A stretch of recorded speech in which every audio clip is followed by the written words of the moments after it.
Hi, I'm Chris Wilson from Grinding Gear Games. Thanks so much for joining us here today. And today is a day about Path of Exile. You're going to find out a lot of awesome stuff we've been working on. Before we get started though, I wanted to mention that there are Twitch drops that you can win. Below the live stream, there are some instructions for signing up and linking your Twitch account with your Path of Exile account, and if you do that, you'll be eligible to receive the drops. So today's live stream has got 4 sections. They say you should start your show with a bang, so we're going to start right off with Path of Exile 2. After that, we're going to show you Path of Exile Ultimatum. This is an expansion for regular Path of Exile that's coming out literally next week. After that, we're going to be joined by Ziggy D, who's going to host a Q&A where he asks me a whole bunch of questions from Twitch chat. So if you have any questions about the various reveals, make sure to keep them for the Q&A. Then there's going to be a live episode of the Bay Class podcast where Taki Cat and his crew of Path of Exile veterans are going to discuss all of the things we've announced today. They'll be joined by Rory Rackham, who's the Grinding Gear Games developer who was in charge of the development of the Ultimatum League. Alright, let's get started. You're probably wondering, why has it been so long since we last showed you any Path of Exile 2 footage? And honestly, this is because the project is so important to us that we are definitely taking our time to make sure that we make the best possible action RPG. Let's watch a new trailer.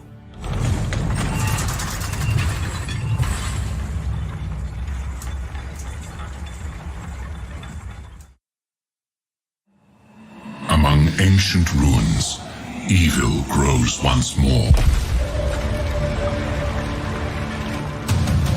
The seed of corruption advances, spreading dread and despair. We must give chase.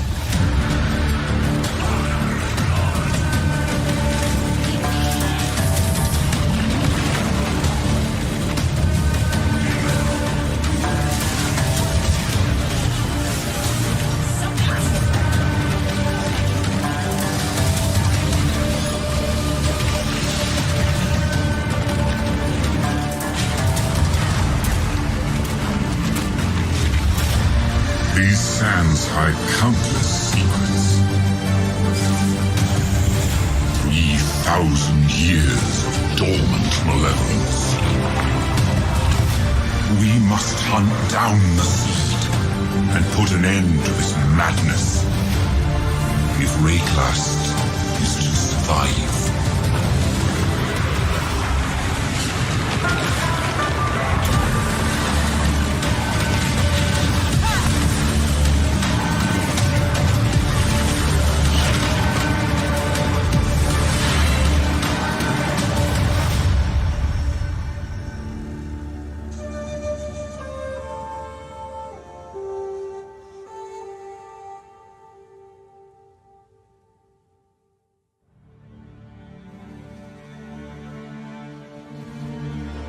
That trailer really shows what we have achieved with Path of Exile 2. I am so proud of the efforts of the entire team in putting that together.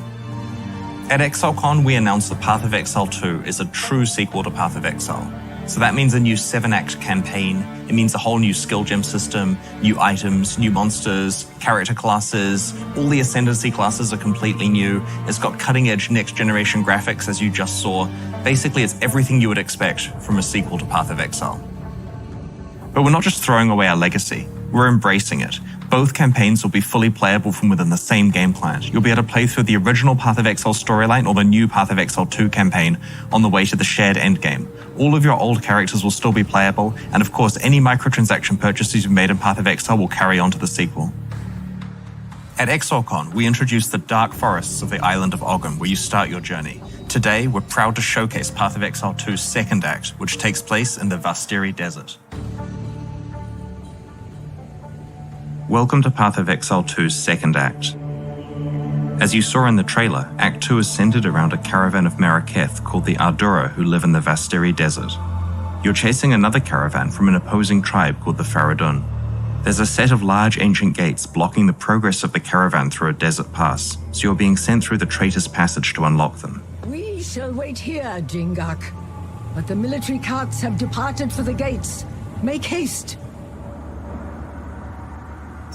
Path of Exile 2 is a lot more than just new acts. We want combat to feel both brutal and responsive, even at low levels. We're ensuring that each weapon type has unique and different mechanics. Each weapon class feels different to play, and today we're going to start by demonstrating the new Spear weapon class. Spears are a weapon class favoring mobility with both melee and ranged attack options. To that end, each spear will grant you at least one mobility skill. In this case, the spear comes with both an engage and disengage skill. When you engage, it increases your melee damage for a short time, and that really encourages you to be mobile during combat.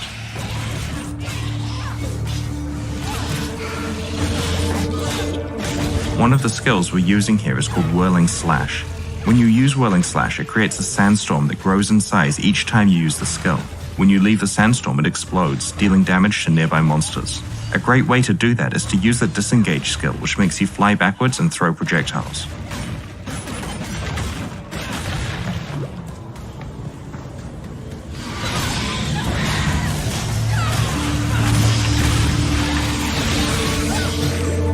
In PoE 2, each area's mini-boss is a much more substantial fight with interesting mechanics. You'll be able to find at least one mini-boss in each area of the game.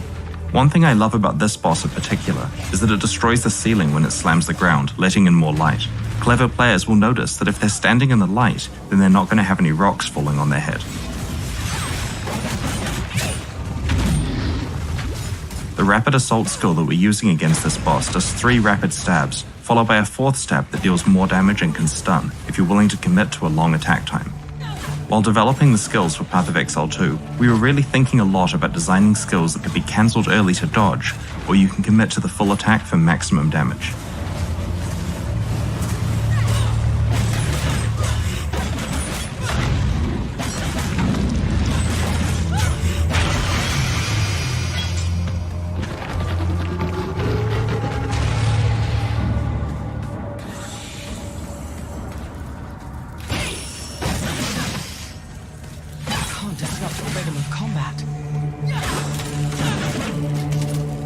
One of the skills we're using here is called Spear Field, which creates an area of spears coming out of the ground that impale monsters who walk into them, causing them to bleed. As the monsters move towards you, they take damage, so using your mobility skills as a way to move away from them is a great strategy here. In Path of Exile 2, we've invested a lot in our animation system. I'm sure you're noticing the animations are looking a lot better than they did in PoE 1, but there's also a lot of subtle detail, like characters having different run animations depending on how fast they're moving. When we use a Quicksilver Flask here, you can see the character changes to a sprinting animation.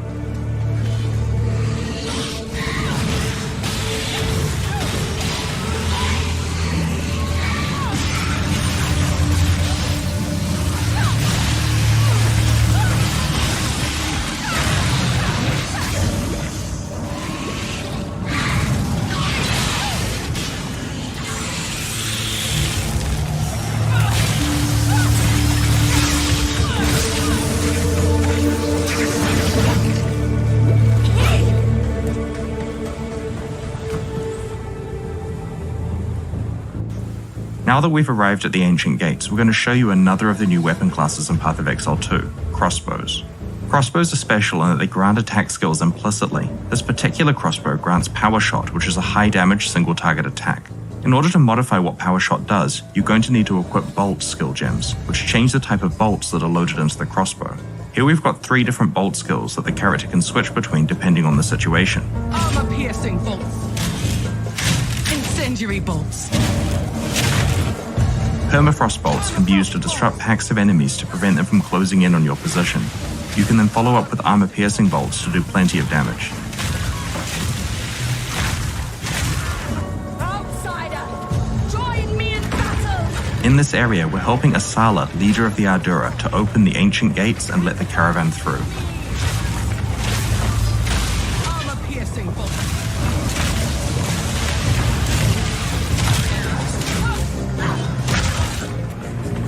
Because the bolt types are the skill gems, support gems that are added to them will modify whatever the skill is that you're using. Here we're going to add multiple projectiles to our incendiary bolt. Permafrost bolts. Continue the assault. Incendiary bolts. Slay them all!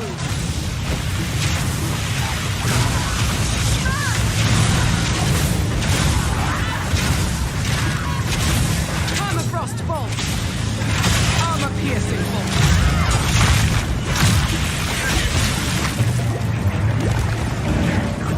Permafrost bolts. Incendiary bolts. Armor-piercing bolts. Permafrost bolts. Incendiary bolts. In Path of Exile 2, we're doing a lot more interesting things with monster packs. Here you can see some of the monsters patrolling around. Armor-piercing bolts.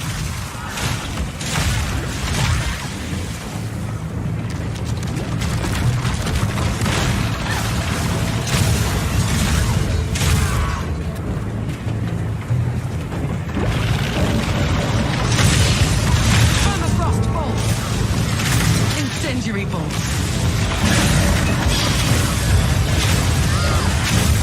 Armor-piercing bolts.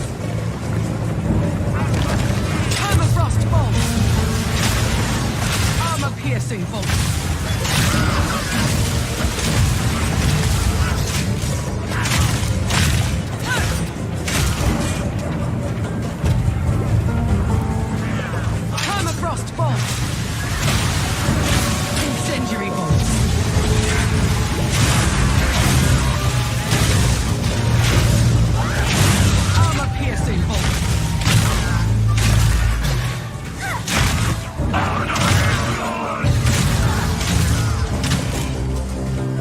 Now we're coming to another example of a Path of Exile 2 mini-boss, Li'im the Impaler.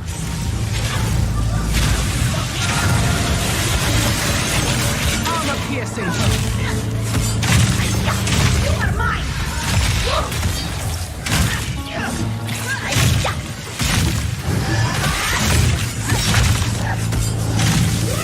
Incendiary bolts. Armor-piercing bolts. The boss has dropped another type of crossbow, a siege crossbow. This crossbow grants the Siege Cascade skill. The skill is also modified depending on what type of bolts you're using.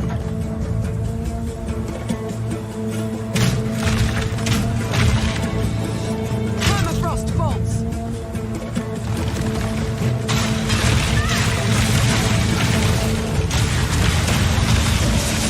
Incendiary bolts.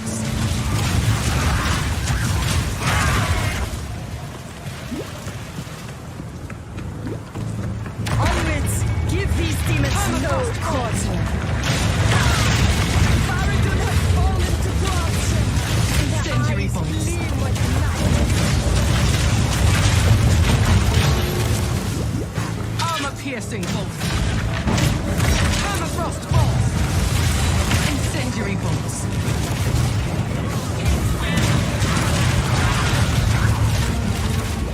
We try to add a lot more little details to combat in Path of Exile 2. You might notice that the monsters who die while burning have charred corpses.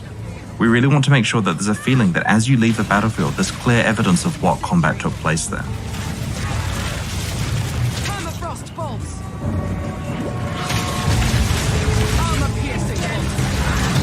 Permafrost bolts. Incendiary bolts.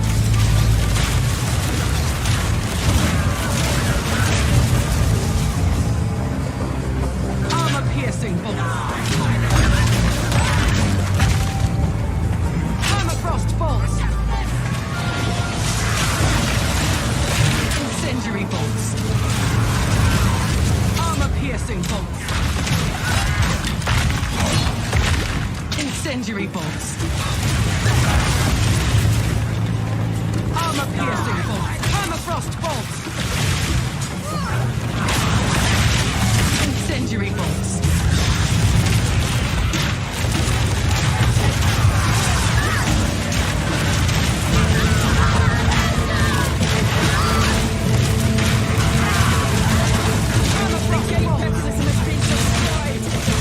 Incendiary bolts. Permafrost bolts. Incendiary bolts. Permafrost bolts. Incendiary bolts. Armor-piercing bolts. This is the Perennial King, the leader of the Faradun. His goal here is to prevent you from catching the caravan at any cost. Armor-piercing bolts. Outsider! We fight!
Quickly!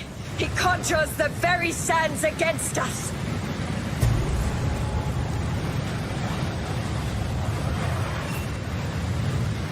This madness has gone on long enough. The king is not the man I once knew. And sands swallow me if I do any more to enable him. You plan to continue your pursuit, yes? You will not catch him. Not without me. We cannot follow through the raging sands. Let us return to the caravan and question this defector.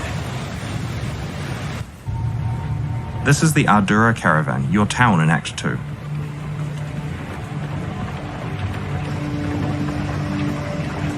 I am Asala, the Sekima of the Ardura. I care not where you came from, nor what caste you might have been there. All that matters is that you have shown yourself capable in battle, Jingak. Remain a friend to the Ardura, and you shall have nothing but respect from us. From what your shade has told us, the situation is dire. This Balbalic will live or die based on her usefulness in pursuit of the seed of corruption. Ask her what questions you will, then we, Ardura, will decide her fate.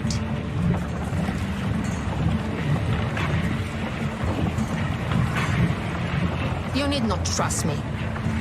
You will see the truth of my information soon enough. I ask nothing of you. Only that you do what you know is right. One of the things we really wanted to do in Act 2 was to use the mobility of the caravan to allow the player to choose how they explore the Act. Here you're given 4 options on how to proceed.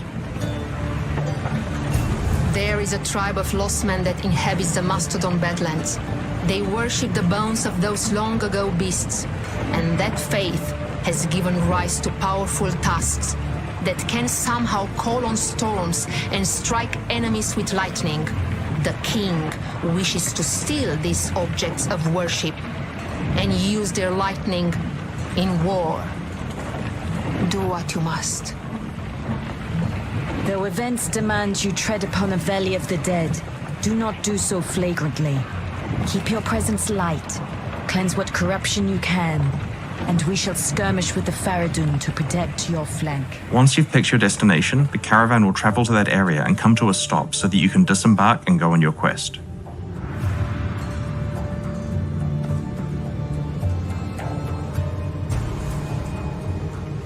Because we just got the Storm Spear skill as a quest reward, now would be a great time to switch back to spears and use some ranged abilities. Storm Spear fires a lightning projectile which splits on contact.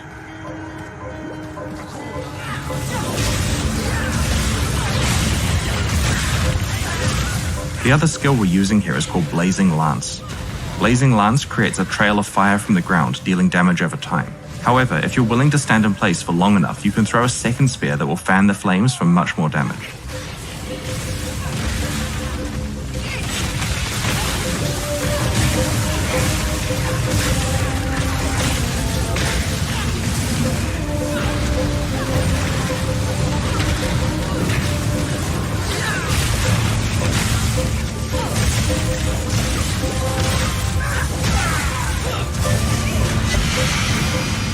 We've just found a unique spear. It's called Devata's Wind. This spear has an extra modifier that synergizes really well with Storm Spear. When you disengage, you get 2 additional projectiles on your projectile skills.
If you have any questions about what you just saw, we'll be doing a Q&A later on. While Path of Exile 2 definitely won't be released this year, we do have a Path of Exile expansion you can play 1 week from now. I'd like to introduce Path of Exile Ultimatum. You only live once, Exile. Make your choice.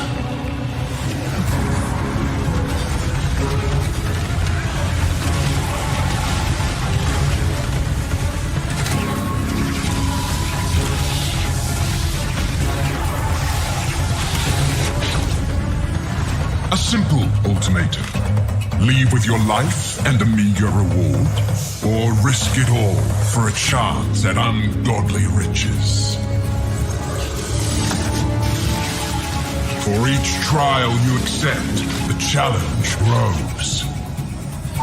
But fail and leave with nothing.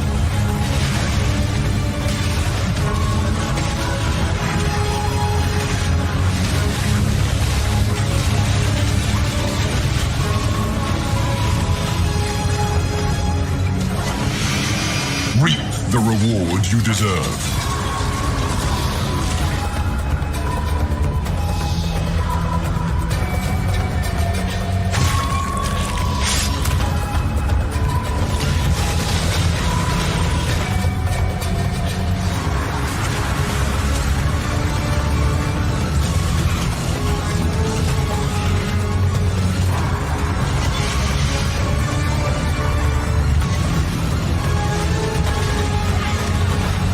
Ultimate reward requires ultimate risk.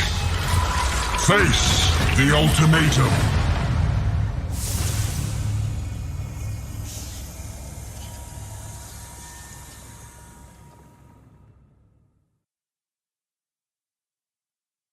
When some people think of the Val civilization, they think of blood sacrifices, or Queen Atziri, or lost temples in the jungle. But I think of risking your items. From Val orbs through double corruption, the whole Val or no balls meme, we had to make sure that this expansion was about the concept of risking your items to get great reward.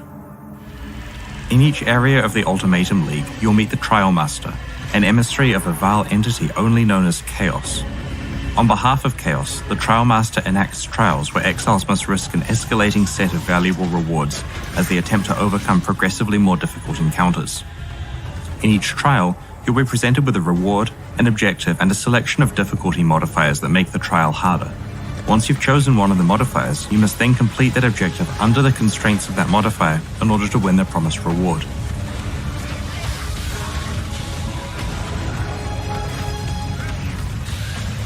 If you succeed in the challenge, the Trial Master will present you with an ultimatum. Either walk away with what you have earned so far, or risk it all to try to win additional rewards.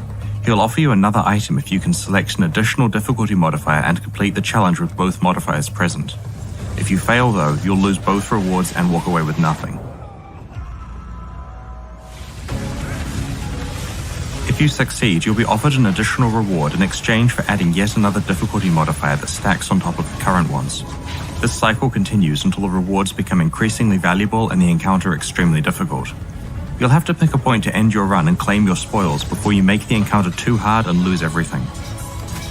At its longest, an ultimatum in endgame maps can sometimes have up to 10 fast trials in a row, with a special surprise in the last one. In maps, you'll occasionally find items called inscribed ultimatums.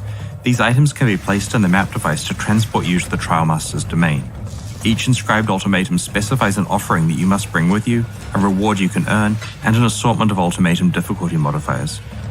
If you're able to complete the Trial Master will reward you with a specified reward, which is usually worth around twice the value of the item you must bring. For example, you may be asked to risk an Exalted Orb to win a stack of 2, or potentially risk a stack of 5 to win a stack of 10. Naturally, inscribed ultimatums can be traded with other players, so if you don't feel capable of completing a difficult challenge, you may be able to trade it away for a portion of the difference in price between the reward and the item that must be risked. Likewise, if you have a powerful character, you may be able to selectively trade for profitable ultimatums to run. There are also new unique items that can only be obtained from Ultimatum. One such unique is the Glimpse of Chaos Val Mask, which provides powerful benefits to your maximum life, mana, and energy shield at the cost of having severely reduced elemental resistances and no chaos resistance. The item can be corrupted multiple times and has unique corruption outcomes, such as removing a random modifier or transforming it into a different random corrupted unique helmet entirely that retains its corruption implicit mod. Another new Val unique item in Ultimatum is Mahuzottl's Machination, which grants you 6 keystone passives at once. Combining all of these keystones results in some very unusual outcomes, and the item features an entirely new unique keystone as well.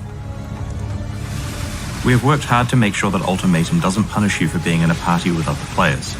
Party members compete in trials together, but have separate rewards available to them that will need to be locked in to begin the trial. Each player votes on which difficulty modifiers to select. If there's a draw in votes, the modifier will be chosen at random. If one player wants to take their reward and opt out of the next difficult trial, they're able to do so without stopping the other party members from continuing. Rewards are dropped allocated to the players who earned them. So that's Path of Exile Ultimatum.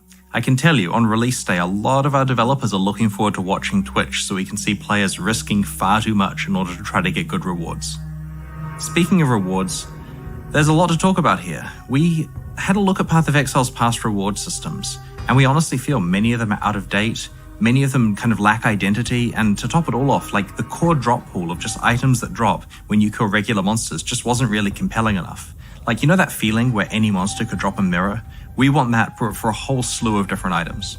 And so we've made a lot of changes to Path of Exile's reward systems. There's a bunch of ones to the core drop pool to keep it really interesting. There's ones to basically every piece of League and expansion specific content. And we're going to go through all of those for quite a while now. And I should mention that every change we're about to discuss not only affects the Ultimatum League, but also Standard League too. We started by reviewing which items can drop from monsters and chests in the core game. To make sure the core drop pool remains compelling, we've made various changes. You can now find 2 additional currency items as core drops, Orbs of Binding from the Harbinger League, and the new Veiled Chaos Orb, which we'll reveal in more detail soon. We've also added 5 new Atlas base types, like this Energy Shield Recharge Amulet. These drop in specific regions of the Atlas of Worlds and have some powerful new implicit mods. Another topic related to the core drop pool is that of boss runs. Veteran community members will remember when people used to do Val Oversoul or Dominus runs over and over because they were a profitable use of time. Final Act bosses now drop more and better items, giving you a much more satisfying close to a difficult act and a more item-focused approach to getting ready for maps if you prefer. We have also added a bunch of very powerful and valuable League-specific uniques into the core drop pool. This means that they can drop from any sufficiently high-level monster without you having to engage with specialized content. Examples of these are Badge of the Brotherhood, Asylum, Pledge of Hands, Maloney's Mechanism, Brutus's Lead Sprinkler, and Headhunter. The goal of all of these changes is to make sure that every monster you kill in Path of Exile has a chance to drop something incredibly valuable regardless of what content you're playing. On top of all of that, we have added a handful of new vendor recipes, which let you make some pretty cool stuff. We really miss the days when players were scrambling to try to find unknown recipes, and so we're looking forward to seeing how long it takes for you to discover how these ones work. We have also introduced a new type of reliquary key into the core drop pool for this expansion. If you're very lucky, you can find a Val reliquary key from any monster or chest in Path of Exile. When consumed in the map device, it gives you access to a vault with a chest that drops a special foil version of a Val-themed unique item. Each unique has an equal chance of dropping. Due to the value and power level of the items contained within, this is the rarest reliquary key ever added to Path of Exile. The rest of our reward changes relate to items that you can earn by playing past content like prior leagues and expansions. We have 2 goals here. The first is to add and improve items so that all past content is a compelling set of rewards. The second goal is to make it so that the best way to get any reward is to play the content that is primarily associated with that type of reward. Path of Exile's first expansion, Sacrifice of the Val, introduced a new ultimate boss, Adzeri, Queen of the Val. This fight holds up pretty well these days, considering that it is 7 years old, but its rewards really needed a refresh. The Sacrificial Garb base type that drops from Adzeri has been significantly improved with the addition of an implicit mod that grants +1 to the level of all Val gems you have equipped. We have also added 2 new unique items to Adzeri's drop pool and 2 more to Uber Adzeri's. One of which is the Adzeri's Rule Judgment Staff, which prevents you from being stunned or having your damage reflected. It grants a skill that alternates between Flames of Judgment and Storm of Judgment when used, as if you absorbed the powers of Adzeri herself. Skipping forward to 2016's release of Ascendancy, we have made some changes to how you receive your Labyrinth enchantments. Previously, when you completed the labyrinth and went to enchant an item, you couldn't see what random result you'd get. Now, the result for each type of enchantment is shown to you in advance so you can make the right choice. In the Eternal Labyrinth, you're now offered 3 different helmet enchantments to pick between, in addition to the boots and gloves. This will make it a lot easier to find enchantments relevant to the skills you're using and to apply them to appropriate items. In 3.14, we're going to stop giving out unique jewels for each day's fastest labyrinth runs, and we have added these jewels as very rare drops that you might find in the labyrinth's final reward chests. Another highly requested labyrinth-related improvement is that you can now consume an offering to the goddess and the map device to open portals directly to a random trial. This greatly accelerates the speed at which you can find your final trials. We have also added 2 new labyrinth-specific unique items, including the Scales of Justice unique shield, which rewards building your character with a careful balance of life and mana. If used correctly, you'll be granted protection from shock and ignite as well as additional fire damage. Kadiro Perandus now has a much larger selection of unique item rewards. We have also rebalanced all sources of Perandus coins so that Perandus content is still the best place to get them from. A craft introduced in Harvest kinda destroyed the Perandus coin economy, so we're absolutely fixing that at the same time. Essences have been numerically rebalanced and are in general stronger than they were before. Screaming Essences can now be used to reroll rare items, in addition to their capability to upgrade items to rare.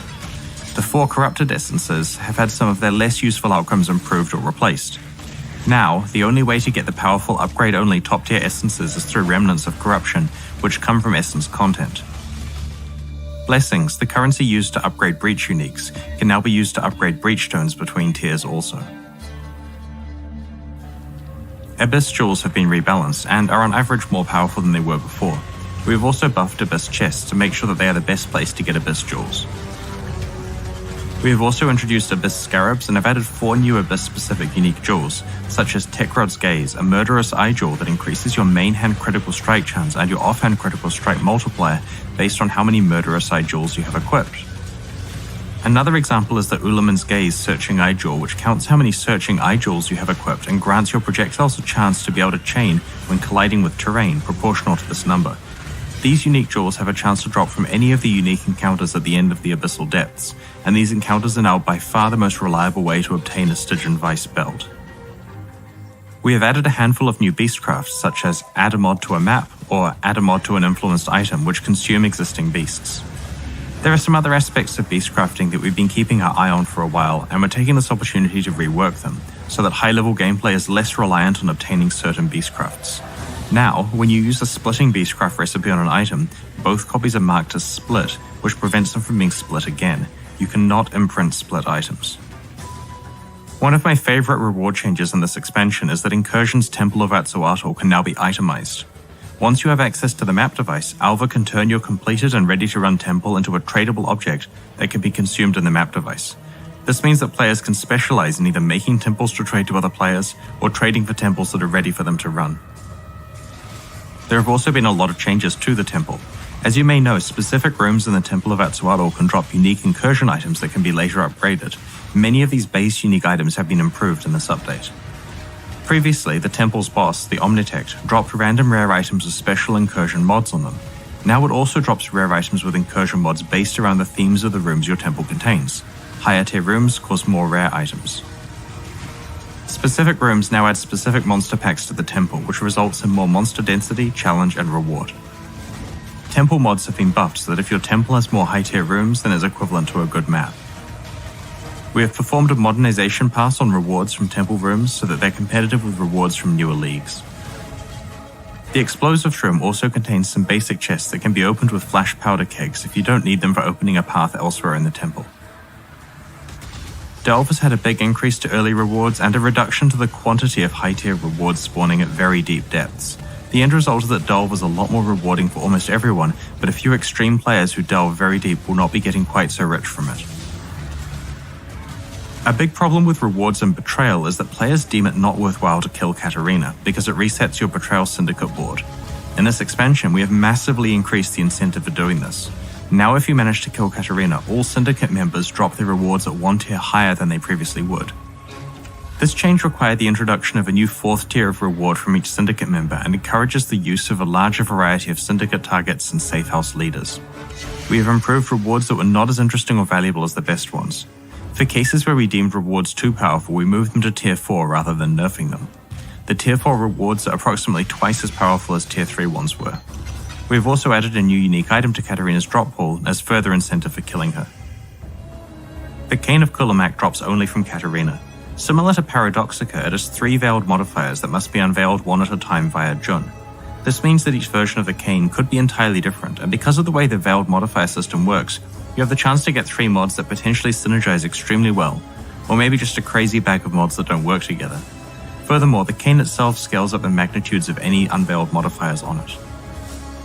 We have made some changes to how unveiling mods works. You still get offered a choice of 3 mods, but these are now more powerful versions of the existing ones. The powerful ones are unveiled onto items, and the normal versions are the ones you unlock that can be crafted onto items. Also, progress towards unlocking crafting of veiled mods is at a slightly faster rate than before. Some very powerful veiled modifiers are now only available at their original strength on the unveiled version of the modifier, and the crafted version of the modifier has been lowered in power. Earlier in the presentation I alluded to the new Veiled Chaos Orb as an item that has been added to Path of Exile's core drop pool. This new currency item rerolls the target item with new mods, like a regular Chaos Orb does, but one mod is guaranteed to be a Veiled mod. While it can drop from any monster or chest in the game, by far the most effective way of getting it is from Isling and some Betrayal safehouses. We have introduced 3 new types of incubators, for Blight, Metamorph, and Delirium, and have modernized the rewards from the other incubators. The item yield from chests and blighted maps is now affected by a portion of the map item's quantity, giving you a reason to roll your blighted maps if you can handle the additional challenge. Anointments to blighted maps have been rebalanced and reworked so that each has its own purpose and with a consistent increase in reward as the oils get rarer. This is basically entirely buffs, because one big nerf we needed to do was already done last league. You can now corrupt blighted maps. These can very rarely drop the new tainted oil, which allows you to apply anointments to corrupted items. We have also introduced blighted scarabs. We have added 2 new types of catalysts themed around speed and critical strikes respectively. These new catalysts are rarer than previous ones. As discussed in the recent development manifesto, the current 3.13 version of Harvest is too rewarding, so we're rebalancing its crafting and also increasing how often you'll encounter portals to the Sacred Grove. The current version spams you with way too many crafts, so each seed has a chance to grant a craft now, reducing the overall number of crafts you can perform per garden, though you will encounter the grove 60% more than you did before. Some of the most powerful crafting options have been removed or changed. The Heart of the Grove encounter is now a map fragment that can randomly drop from Tier 4 harvest bosses instead of rarely replacing the entire grove when it spawns. With the release of Ultimatum, Ritual will be added to the core game, with a chance to occur in each map you play. It has also been added to the Atlas passive skill tree system and is available as a Sextant mod. Almost every time we release a league, we later roll it into the core game with a chance to spawn in maps, usually 10%, sometimes 5%. When Ritual is added to the core game, we are standardizing this rate at 8%, which means a small decrease for some leagues and an increase for Harvest. We have rebalanced other things to compensate, like the rate at which Heist Rogues level up. Most Atlas passive trees have the same increase in chance for bonus content, meaning they now offer more than double the chance of encountering your preferred content.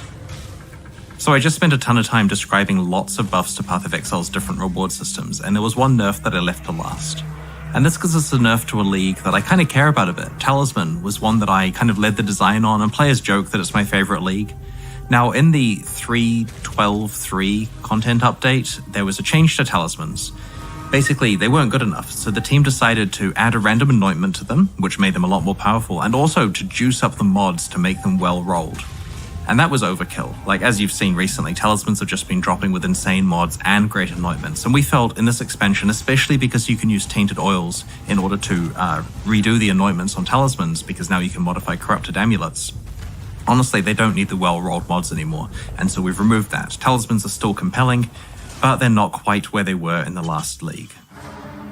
Every Path of Exile expansion needs new ways for players to slaughter their enemies. In Path of Exile Ultimatum, this takes the form of 4 new skill gems and 4 support gems. In line with Ultimatum's Val theme, these gems focus on blood, the idea of spending life rather than mana to use your skills. Alongside the new skill and support gems, we've also made some adjustments to the low life mechanic, including changing the low life threshold to 50%. This makes it much easier and safer to stay on low life for builds where it matters. Typically when players create low life builds, they rely on Energy Shield to protect themselves against incoming damage. The new skill Petrified Blood enables low life builds to instead use some of their life pool to absorb hits. While it's active, you can't recover life above 50% through any method other than flasks. Sources of life recovery like life regeneration and life leech only apply to the bottom half of your life pool. Additionally, a portion of incoming hit damage that affects the lower half of your life pool is spread out over time rather than being applied instantly. Corrupting Fever consumes a chunk of your life and grants you a buff that causes all your hits to apply Corrupted Blood to your enemies. Corrupted Blood stacks up with each hit, causing more and more physical damage over time.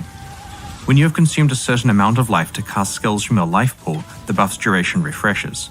Essentially, as long as you're consuming life to use skills, you'll be causing damage over time to stack on enemies. Be careful though. The Exsanguinate skill shoots tendrils of blood in front of you at the cost of life rather than mana.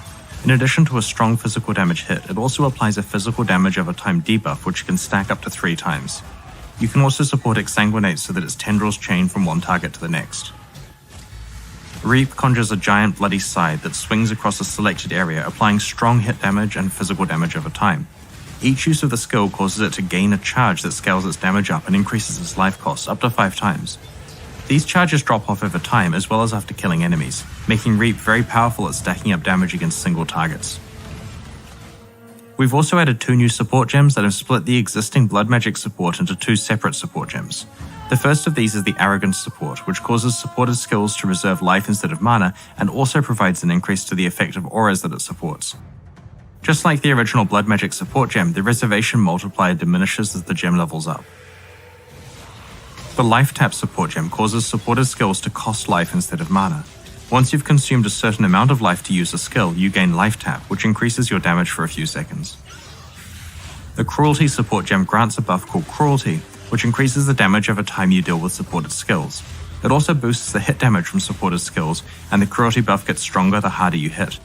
This gem is designed as an additional option for builds that focus on both hits and damage over time. The Bloodthirst support gem is a new option for low life attackers. This gem adds a percentage of your life as physical weapon damage while you're on low life, letting low life attack based builds really scale their damage, which wasn't an option before.